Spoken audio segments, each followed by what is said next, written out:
شروع کرتی ہوں اللہ کے بابرکت نام سے جو انتہائی عالی رتبہ اور بہت جلیل القدر ہے۔ سب تعریفیں میرے رب العزت کے لیے ہیں۔ صلاۃ والسلام علیکہ یا سیدی یا رسول اللہ صلی اللہ علیہ وآلہ وسلم۔ اسکیری اردو ٹیلز کے معزز ناظرین کو السلام علیکم۔ آئی ہوپ میرے سبھی لسنرز بالکل ٹھیک ہوں گے، اور میں یہ اپنے سبھی لسنرز سے کہنا چاہتی ہوں کہ اپنے بچوں کو مغربی تہذیب بالکل مت سکھائیں، ان کو دینی اور دنیاوی تعلیم ضرور سکھائیں جس میں ہمیں اسلام کے متعلق پتہ لگ سکے۔ جب ہم اپنے بچوں کو قرآن پاک کو ببات ترجمہ اور احادیث و سنت کی کتابیں پڑھائیں گے تو ہم ایک اچھا اسلامی معاشرہ بنا سکیں گے۔ والدین کی بہت خدمت کیا کریں۔ اور بڑھتے ہیں آج کی خوفناک کہانیوں کی طرف۔ یہ خوفناک کہانی میں آپ کے ساتھ جو شیئر کر رہی ہوں سنبل نے شیئر کی ہے۔ سنبل کہتی ہیں کہ میں ڈیرہ غازی خان میں رہتی ہوں اور پہلے بھی اپنی ایک سٹوری شیئر کر چکی ہوں اور پھر خوفناک واقعہ شیئر کرنا چاہتی ہوں۔ وہ کہتی ہیں کہ ہمارے ادھر ایک نہر ہے، اور اگر ہم نے نہر کے دوسری طرف جانا ہو تو ہمیں کشتی کے تھرو جاتے ہیں، جو بیچ میں کشتی بنی ہوتی ہے سینٹر میں، جو ہو وہ جو چلا کر محلہ لے کر دوسری طرف جاتا ہے، اسی کشتی کے اوپر ہم لوگ دوسری طرف جاتے ہیں، اور آج بھی ادھر یہی دور ہے۔ اسی طرح کی ایک واقعہ جو میری زندگی میں بھی پیش آیا، اور اس سے میری زندگی میں بہت برے اثرات آئے۔ ابھی میں ان میرڈ تھی اور میری شادی کے ڈیٹ رکھ دی گئی تھی۔ ہم ساری کزنوں نے یہ کہا کہ شادی تو اس کی ہو جانی ہے سنبل کی، اور پھر اس کے بعد پتہ نہیں ایسے ہم لوگ کر سکیں یا نہیں، تو ہم ساری کزنیں آج نہر کی دوسری طرف جاتی ہیں، اور ادھر جا کر ہم لوگ اپنی کھانے کی چیزیں ساتھ لے جاتے تھے اور وہاں پر بیٹھ کے باتیں کرتے تھے، اور اسی طرح ٹائم گزر جاتا تھا۔ ہم لوگ گئے اور اس ٹائم ظہر کا تھا، سردیوں کا موسم تھا، بڑی اچھی دھوپ نکلی ہوئی تھی۔ جیسے ہی ہم لوگ اس باغ کے اندر گئے، وہ ایک باغ تھا مالٹوں کا، اور اس کے اندر ہم لوگ گئے تو میں جیسے ہی اس باغ کے اندر انٹر ہوئی، مجھے ایک کالے رنگ کا سایہ نظر آیا۔ ایک ہی دفعہ نظر آیا اور بالکل کلیئر نظر آیا۔ وہ باغ میں ایک درخت کے نیچے کھڑا تھا، اس کی ہائٹ 6 فٹ جتنی ہوگی، اور دکھنے میں وہ ایک مرد کا سایہ تھا۔ میں نے اس چیز کو دیکھا اور اگنور کر دیا، اس لیے اگنور کر دیا کہ ایسی جگہوں پہ یہ چیزیں ہوتی ہیں، اور مجھے ایک دفعہ ہی نظر آئی اور میں نے آیت الکرسی پڑھی، اور بس وہ چیز مجھے دوبارہ نظر نہیں آئی۔ ہم لوگ مغرب کی اذانوں سے پہلے اپنے گھر چلے گئے۔ اس کے بعد میرے ساتھ ایسی کوئی ہیپننگ نہیں پیش آئی۔ اب میری شادی کے دن تھے، اور میری جن سے شادی ہوئی وہ میرے کزن تھے، اور ہماری پسند کی شادی ہوئی تھی۔ میرے اس کزن کا ہمارے گھر آنا جانا تھا۔ ابھی میری منگنی ہوئی اور پھر شادی کی ڈیٹ رکھی گئی، اور شادی کے بعد اب شادی ہونی تھی اور مہندی تھی میری۔ تو وہ کہتی ہیں کہ اچانک سے دروازے پہ دستک ہوئی، میرے روم کے دروازے پر، جہاں میں اندر کمرے میں تھی۔ سب لوگ نیچے مہندی کی تیاریوں میں مصروف تھے۔ ہم لوگوں کے گھر زیادہ دور نہیں تھے ایک دوسرے سے، تو میں نے دروازہ کھولا تو میرے فیونسی کھڑے ہوئے تھے، اور مجھے کافی تعجب ہوا کہ آج ہماری مہندی ہے اور آپ مہندی والے دن کیسے آ گئے؟ تو اس نے مجھے کہا کہ بس ویسے ہی میرا تمہیں ملنے کو دل چاہ رہا تھا تو میں آ گیا۔ اور جیسے ہی وہ آئے تو کمرے میں میرے پاس بیٹھ کے، اور وہ میرے پاس جب بیٹھے تو ایسا آج سے پہلے کبھی نہیں ہوا تھا۔ انہوں نے میرا ہاتھ پکڑا، اور جب انہوں نے میرا ہاتھ پکڑا، ان کے ہاتھ اتنے گیلے تھے، مجھے لگا کہ جیسے میں نے کسی پانی میں ہاتھ ڈال لیا ہو، جیلی نما، ڈھیلے اور نرم اور گیلے۔ دکھنے میں وہ بالکل ٹھیک تھے جیسے انسانی ہاتھ ہوتے ہیں۔ میں نے فوراً اپنا ہاتھ چھڑوا لیا۔ وہ مسلسل میری آنکھوں میں دیکھ رہا تھا، اور میں کافی حیران ہو رہی تھی کہ آپ نے پہلے تو ایسا نہیں کیا، اور یہ آپ کے ہاتھوں کو کیا ہو گیا؟ آپ کی طبیعت تو ٹھیک ہے؟ تو اس نے کہا ہاں میری طبیعت ٹھیک ہے۔ اتنے میں جو میرے روم کا ڈور تھا وہ دوبارہ نوک ہوا، اور اب کی بار جو منظر تھا وہ آپ سنیں گے تو حیران رہ جائیں گے۔ وہ جو بھی چیز تھی وہ میرے روم میں آئی، میرے خامد کے روپ میں، ہونے والے خامد کے روپ میں، اور میری آنکھوں کے سامنے دیکھتے دیکھتے جب دروازہ نوک ہوا دوسری دفعہ تو وہ مخلوق میرے کمرے کے ونڈو سے پھلانگتی ہوئی باہر کی طرف چلی گئی، اور میری چیخیں نکلیں اور جو اندر آئیں وہ میری کزن تھی اور میں بے ہوش ہو چکی تھی بیڈ پہ گر کے. سارے گھر والے اکٹھے ہو گئے, سب کو ٹینشن ہوگی کہ آخر سنبل کی آج مہندی ہے اور یہ کیا, یہ بے ہوش ہو گئی ہے. سب کو پتہ ہے کہ ہم دونوں ایک دوسرے کو پسند کرتے ہیں, ہم لوگ کی کزن اور لو میرج تھی, اس میں کوئی ایسی گناہ کی بات نہیں تھی. تو سارے کہتے ہیں کہ سنبل تو اتنی خوش تھی, اچانک کیا ہو گیا اس کو. اب ہر طرف جو خوشی تھی وہ سب کچھ غم میں بدل گیا. مہندی کینسل ہو گئی. ابو نے کہا کہ مہندی کا فنکشن کرنے کی ضرورت ہی نہیں ہے, اب ہم لوگ ڈائریکٹ شادی کریں گے. نیکسٹ ڈے میری بارات تھی اور انہوں نے کہا کہ اب اس کو ساری رات ریسٹ کرنے دو تاکہ صبح اس کی طبیعت کچھ ٹھیک ہو. صبح میں اٹھی, میری طبیعت بہت بوجھل تھی. سب نے مجھ سے پوچھا تمہیں کیا ہوا تھا. میں اتنی ڈر چکی تھی, میں کسی کو کچھ بتا ہی نہیں پا رہی تھی اور اس کو میں ایک خواب سمجھ رہی تھی. میں اس کو اگنور کرنا چاہتی تھی مکمل طور پہ. خیر میری شادی ہو گئی. اس دن میری شادی ہوئی اور شادی کو تقریباً 10 دن گزرے. تو میرے اور میرے ہسبینڈ کے درمیان میں اتنی محبت تھی. شادی کے 10-15 دن تو بالکل ٹھیک گزرے, لیکن 10-15 دن کے بعد ہم لوگوں کی اچانک سے لڑائی شروع ہو گئی. لڑائی اتنی ہوتی تھی کہ یہاں تک کہ میرا دل چاہتا تھا کہ میں ان سے ڈائیورس لے لوں. اپنے منہ سے میں یہ بات کہہ بھی چکی تھی. میری ساس نے یہ بات سن لی جو کہ میری پھپھو تھیں, اور انہوں نے کہا کہ یہ کیا بول رہی ہو تم اپنے منہ سے, تمہاری شادی کو بھی کچھ دن ہوئے. میرے ہسبینڈ نے اپنا سر پکڑ لیا اور کہا کہ سنبل تم ہوش میں تو ہو, تم ایسے کیسے کہہ سکتی ہو. مجھے کچھ ہوش نہیں ہوتا تھا اور کچھ دیر کے بعد میں ان کو سوری کرتی تھی اور کہتی تھی کہ مجھے پتہ ہی نہیں لگتا میں آپ کے ساتھ کیا کر دیتی ہوں. انہوں نے کہا بالکل ٹھیک کہہ رہی ہو, تمہیں کچھ ہوش نہیں ہے کہ تم کر کیا رہی ہو.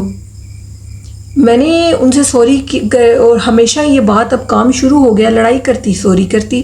وہ بھی میری اس عادت سے تنگ آ چکے تھے.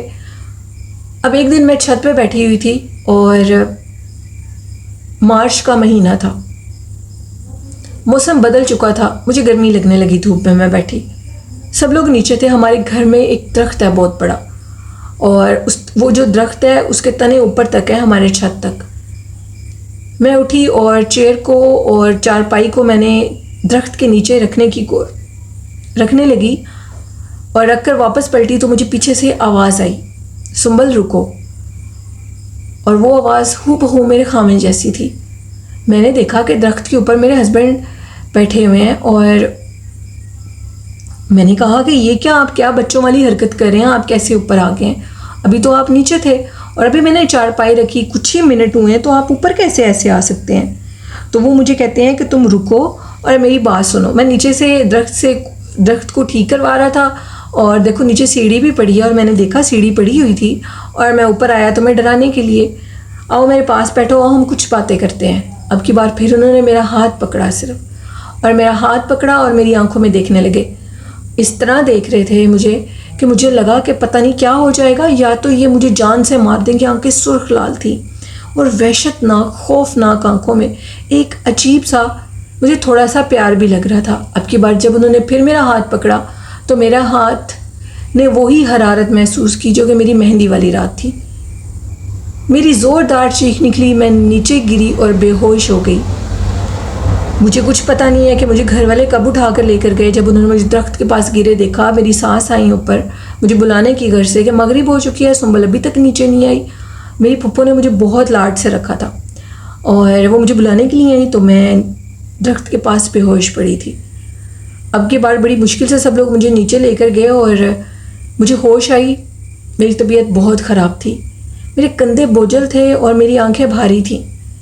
میرے گلے کے اوپر ایک ناخن کا نشان تھا, بہت بڑے ناخن کا نشان. وہ ناخن کا نشان میری نیک سے میری دوسری نیک کی طرف, یعنی ایک کان سے دوسری کان کی طرف ایک وی کا نشان تھا میرے گلے پہ ناخن کا.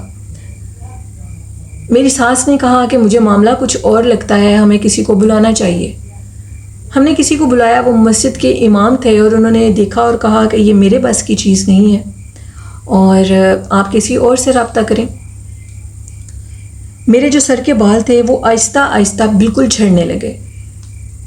سنبل کہتی ہیں یہاں تک کہ آپ سمجھ لیں کہ کندھوں سے بھی اوپر میرے بال چلے گئے. ایک دن میں کنگھی کر رہی تھی, ابھی تک میرے گھر میں اولاد نہیں تھی. شادی کو 6 سال گزر گئے, میرے گھر اولاد نہیں تھی. میں کنگھی کر رہی تھی اور میرے سر کے بال تو ویسے ہی بالکل تھوڑے رہ گئے تھے اور بالکل میرے کندھوں سے اوپر تھے, میرے کانوں سے تھوڑے نیچے. تو میرے سر میں سے ایک لمبا بال نکلا, اس بال کو میں دیکھ کر ڈر گئی اور میں نے اپنی ساس کو اور اپنی خامند کو بلایا اور کہا کہ دیکھیں یہ میرے سر سے آخر اتنا لمبا بال کیسے نکل سکتا ہے. انہوں نے میرا وہم سمجھا اور پھر لگاتار ہر 2 ماہ 3 ماہ کے بعد وہ لمبا بال میرے سر سے نکلتا تھا. میرے پہ 2 قسم کی چیزیں تھیں. ایک تو میرے گھر میں ایک مخلوق تھی جس کا میرے اوپر سایہ ہو چکا تھا، اور ایک وہ مخلوق جو مجھے باغ میں نظر آئی تھی. وہ ایک جن تھا جو مجھ پہ عاشق ہو چکا تھا. وہ نہ تو میرے گھر اولاد ہونے دیتا تھا اور نہ ہی میرے خامند کے ساتھ اتفاق سے مجھے رہنے دیتا تھا. میرا خامند بہت اچھا انسان تھا، لیکن میں اس کے ساتھ بالکل اچھے طریقے سے نہیں رہتی تھی، کیونکہ ہمارے درمیان وہ جن ہر ٹائم لڑائی جھگڑا رکھتا تھا. بدقسمتی سے ان کے گھر میں جس مخلوق کا بسیرا تھا وہ میرے خامند کو بھی میرے ساتھ سکون سے رہنے نہیں دیتی تھی. آخر کار میری زندگی کا وہ کہتی ہیں سنبل انت یہ ہوا کہ ڈائیورس ہو گئی. میرا کزن بہت اچھا تھا، کھاتے پیتے گھرانے کا تھا، میں بھی تھی، لیکن میں یقین نہیں کر سکتی تھی شادی کتنے عرصے کے بعد مجھے ڈائیورس ہو جائے گی. اس چیز کو میں نے اپنے سر کے اوپر سوار کر لیا. میں پاگلوں کی طرح بیہیو کرتی تھی، لڑتی تھی، جھگڑتی تھی سب سے. مجھے وہ جو چیز میرے خامد کے روپ میں نظر آتی تھی اب وہ مجھے اپنے اصل روپ میں نظر آئی. میری کمرے کے ونڈو میں ایک لڑکا کھڑا ہوا تھا جسے دیکھ کر میں چونک گئی اور کہنے لگی کہ کون ہو تم؟ کیوں میرے پیچھے پڑے ہو؟ میری زندگی کو کیوں تباہ و برباد کر دیا تم نے؟ تو اس نے کہا کہ میں تمہیں تب سے ہی پسند کرتا ہوں جب سے میں نے تمہیں مالٹوں کے ان باغ میں دیکھا تھا. میں تم پر عاشق ہو چکا تھا، میں تم سے محبت کرتا ہوں اور تم سے شادی کرنا چاہتا ہوں. یہ بات سن کر میرے رونگٹے کھڑے ہو گئے اور میں بھاگتی چیختی اپنے کمرے سے باہر گئی. اپنی امی کو ابو کو کہا کہ میرے کمرے میں ایک لڑکا آ گیا ہے. وہ ایک لڑکا نہیں، جن ہے جو کہ مالٹوں کے باغ سے میرے پیچھے پڑا تھا. تب میں نے ایک کالا سایہ دیکھا اور آج میں سب کو بتانا چاہتی ہوں کہ مہندی کی رات بھی مجھے یہی نظر آیا. اوپر درخت کے پاس بھی مجھے یہی نظر آیا اور گاہے بگائے یہ مجھے میرے خامد کے روپ میں نظر آتا تھا. لیکن میں اس کی باتوں میں نہیں آئی. اس نے مجھے ٹریپ کرنے کی بہت کوشش کی. اسی وجہ سے ہماری شادی ختم ہو گئی. میرے خامد کے گھر میں جو مخلوق تھی وہ مخلوق میرے خامد کو میرے قریب نہیں آنے دیتی تھی، ہمیں سکون سے رہنے نہیں دیتی تھی. وہ ایک چڑیل تھی جس کا بال میرے سر سے نکلا 3 دفعہ. خیر ڈائیورس ہو گئی. اب یہ چیز جو تھی امی ابو نے کہا کہ اب ہم اس کا کیا علاج کروائیں، ہم اس کا کیا کریں. میں نے مکمل طور پر یہ کہہ دیا تھا کہ میں شادی نہیں کروں گی. اب میں شادی کبھی نہیں کروں گی. میں اپنے خامد سے محبت کرتی تھی اور انہوں نے مجھے چھوڑ دیا میری وجہ سے. اب میری زندگی میں اور کوئی نہیں آئے گا. اس طرح میں اس چیز پہ بضد تھی کہ میں نے سوچا کہ میں اپنی ساری جوانی اسی طرح گزاروں گی. امی ابو اس چیز کو دیکھ کر بہت پریشان ہوتے تھے اور پھر مجھے ایک اللہ والے کے پاس لے کر گئے. انہوں نے کہا بہت طاقتور سخت چیز ہے تمہاری بیٹی کے اوپر اور اس کو نکالنے کے لیے تم عام چیز نہ سمجھنا، یہ نکلنے میں کچھ ٹائم لے گی اور نکلتے نکلتے اس کو کافی بیماریاں بھی دے کر جائے گی. اگر تم چاہتی ہو کہ ایسا نہ ہو تو انہوں نے ایک دربار کا بتایا اور اس دربار کے متعلق انہوں نے کہا کہ ان کا منت سے ان کے ہاتھ چشمہ بہتا ہے، یعنی وہ اللہ کے عبادت گزار بزرگ تھے. اللہ نے اپنے اس بندے کے لیے جہاں پر وہ عبادت کرتے تھے وہاں پر پانی نہیں تھا. انہوں نے اپنی سٹک زمین پہ ماری تو پانی جاری ہو گیا. وہ کہتی ہیں کہ میں اس کنویں کا اس جگہ کا سوری نہیں بتا سکتی اور مجھے انہوں نے کہا کہ وہ اس دنیا سے جا چکے ہیں. اللہ کی ذات کا ایک معجزہ ہے، ان کی عبادت کے صلے میں ان کو یہ ملا اور وہ پوری دنیا کے لیے ایک شفا بن چکا ہے. تم ان کو اس جگہ پر لے جاؤ، اللہ کے حضور منت مانگو اور کہو کہ اپنے اس نیک بندے جس نے اس دنیا میں رہ کر اس دنیا کی قربانی دے کر اپنے نفس کی قربانی دے کر جو کہ عام انسان 1 سیکنڈ کے لیے بھی نہیں دے سکتا، وہ گناہوں کو ہم لوگ 1 سیکنڈ کے لیے بھی ترک نہیں کر سکتے. جھوٹ، فریب، دھوکہ، غلط نظر، ایسی چیزیں ہم 1 سیکنڈ کے لیے بھی نہیں ترک کر سکتے. تو سوچے جنہوں نے اللہ کی ذات کے لیے عبادت کی ان کا کیا مقام ہے اللہ کے ہاں.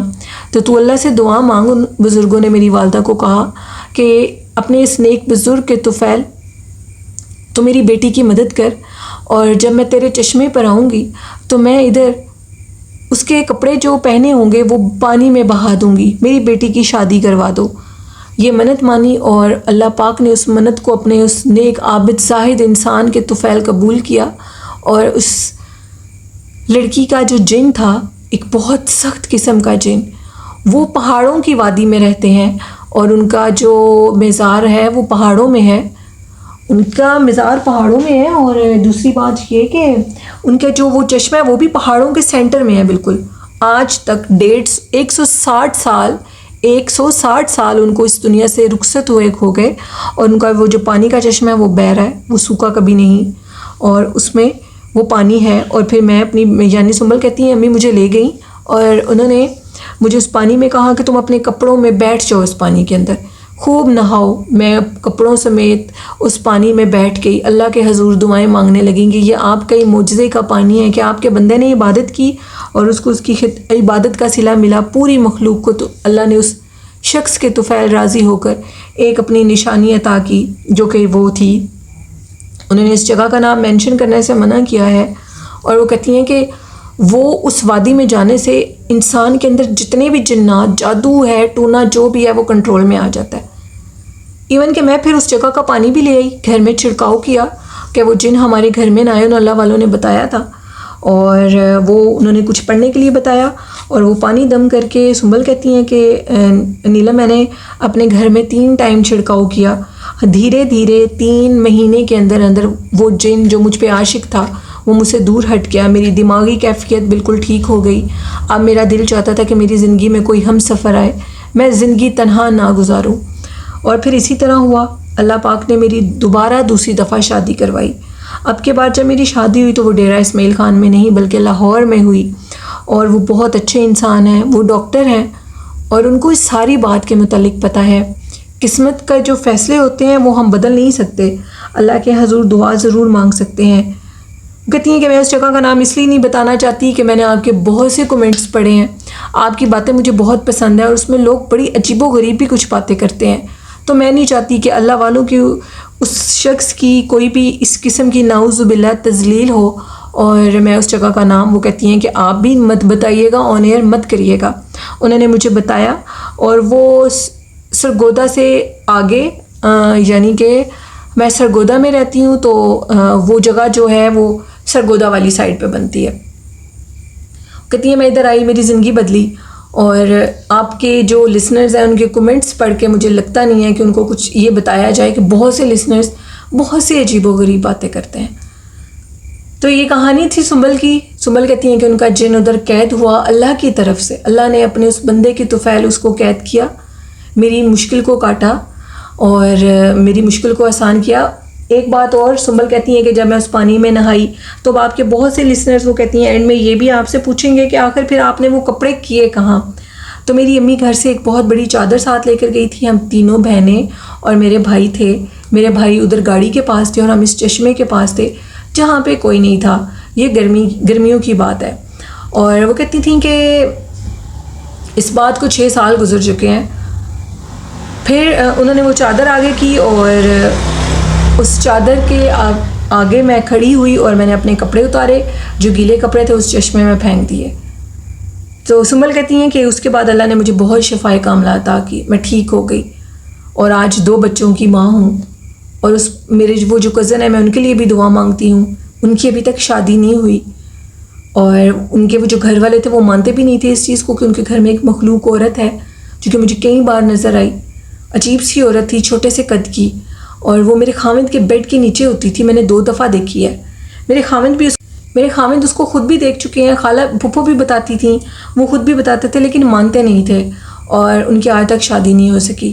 پتہ نہیں کیا وجہ ہے، میں ان کے لیے بھی دعا مانگتی ہوں کہ اللہ پاک ان کی بھی مشکل کو آسان کرے۔ تو یہ تھی آج کی خوفناک کہانیاں۔ آپ لوگوں کو کیسی لگی ہیں اپنا فیڈ بیک مجھے ضرور دیا کریں، آپ بھی اپنی خوفناک کہانیاں میرے ساتھ شیئر کر سکتے ہیں ڈسکرپشن باکس میں میرے ای میل آئی ڈی پر، اور کمنٹ باکس میں کمنٹ کی صورت میں آپ اپنی سٹوریز کو لکھ سکتے ہیں، اور چینل کو سبسکرائب کریں، لائک کریں اور شیئر کریں۔ آخر میں پھر کہنا چاہوں گی کہ حضور نبی کریم صلی اللہ علیہ وآلہ وسلم پر درود و سلام پڑھیں، اور میرے ایک لسنر کہہ رہے تھے کہ آپ لیکچر کم دیا کریں، تو درود شریف پڑھنا اور اللہ کی تعریف کرنا اور اچھی بات کہنا اگر آپ کو لیکچر لگتا ہے تو مجھے یہ بہت اچھا لگتا ہے، اور میں ہمیشہ اپنی سٹوری کی شروعات انہی باتوں سے کروں گی کہ میرے طرف سے جتنے لوگوں کو نصیحت ملے بہت اچھا ہوگا۔ تو اسی کے ساتھ اپنی ہوسٹ نیلم کو اجازت دیجیے، اپنا اور اپنے والدین کا خیال رکھیے گا، مجھے اور میرے والدین اور میرے بہن بھائیوں کو اپنی دعاؤں میں یاد رکھیے گا۔ اللہ حافظ۔